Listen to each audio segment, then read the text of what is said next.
Kasaragod honey ട്രാപ്പിൽ 20 ലക്ഷം തട്ടിയ കേസിൽ മുഖ്യപ്രതി സുൽഫിക്കർ അറസ്റ്റിൽ. ചെറുവത്തൂരിലെ സ്റ്റുഡിയോ ഉടമയിൽ നിന്നാണ് പണം തട്ടിയത്. അസീസ് എന്ന വ്യാജ പേര് ഉപയോഗിച്ചാണ് ഇയാൾ തട്ടിപ്പ് നടത്തിയത്. പോലീസാണ് വിവരങ്ങൾ നൽകിയത്. വിശദാംശങ്ങളുമായി നമ്മോടൊപ്പം രതീഷാണ് ചെയ്യുന്നത്. രതീഷ്, മുഖ്യപ്രതിയെയാണ് ഇപ്പോൾ പിടികൂടിയിരിക്കുന്നത്. ഇയാളെ എവിടെ വെച്ചാണ് പിടികൂടിയത്? നേരത്തെ തന്നെ ഇദ്ദേഹത്തിന്റെ സ്ഥലം അദ്ദേഹം ഈ പ്രദേശത്തുണ്ട് എന്ന് പോലീസ് വ്യക്തമായിരുന്നു. പോലീസ് വിശദമായ അന്വേഷണം ഇക്കാര്യത്തിൽ നടത്തിയിരുന്നു. അതായത് 20 ലക്ഷം രൂപയാണ് ഈ ചെറുവത്തൂർ സ്വദേശിയായ സ്റ്റുഡിയോ ഉടമയായ കെ മാധവൻ നായരിൽ നിന്നുള്ള ഇവർ പലതരത്തിൽ തട്ടിയെടുത്തത്. ഗൂഗിൾ പേ, ബാങ്ക് അക്കൗണ്ടുകൾ, ചെക്കുകൾ എന്നിവ വഴിയാണ് 20 ലക്ഷം രൂപ കൈക്കലാക്കിയത്.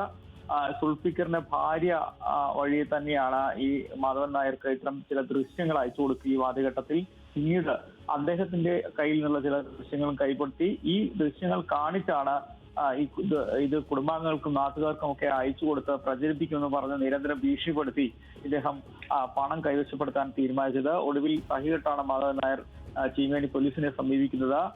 സുൽഫിക്കർ നേരിട്ടും ഇടനിലക്കാരായ ചില ആളുകൾ ബൈജു എന്ന ഒരു യുവാവിന്റെ സഹായത്തോടെയും പണം വാങ്ങിയതായി പോലീസ് ഇത്തരത്തിൽ കണ്ടെത്തിയിട്ടുണ്ട്.